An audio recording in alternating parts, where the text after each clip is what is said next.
Lähdetään siitä liikkeelle, että minkälainen oli sulle toi maajoukkue U21-kutsu? Tuliko suurenakin yllätyksenä?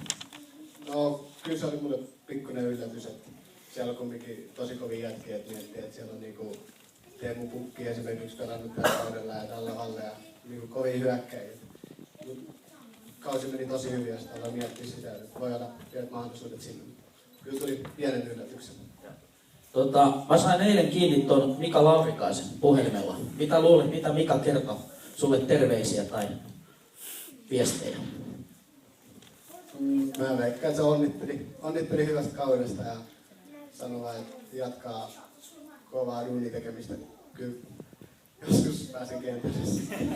Joo, se just puhui siitä ihan oikein, että hieno hyvä pelimies ja loistava viimeistelijä oli kommentti. Ja sitten saadaan vaan vähän fysiikkaa vielä lisää, treenaa, kovuutta saa, niin sitten rupeaa kulkemaan tosi hyvin. Ja sanoi just sitä, että työtä pitää tehdä ja toivottavasti tulee ehjiä kausia alle.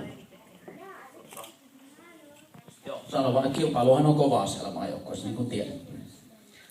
Okei. Sitten vielä siitä Brentfordin keikasta. Kerro meille vähän, kaikki mielenkiinnolla haluaisi kuulla jotakin sieltä.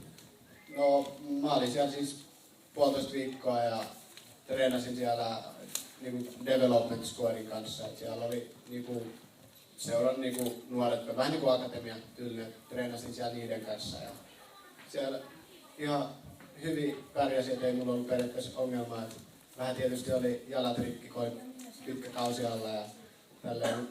Oli hieno kokemus ja näki sitäkin, miten siellä pelataan ja niinku, miten ne treenaa ja tällaisia kaiken näköistä oppi siitä. Aukeeko salaisuuden varjo, ketä muita siellä oli tarkkailemassa kuin Brentfordin kukkelit?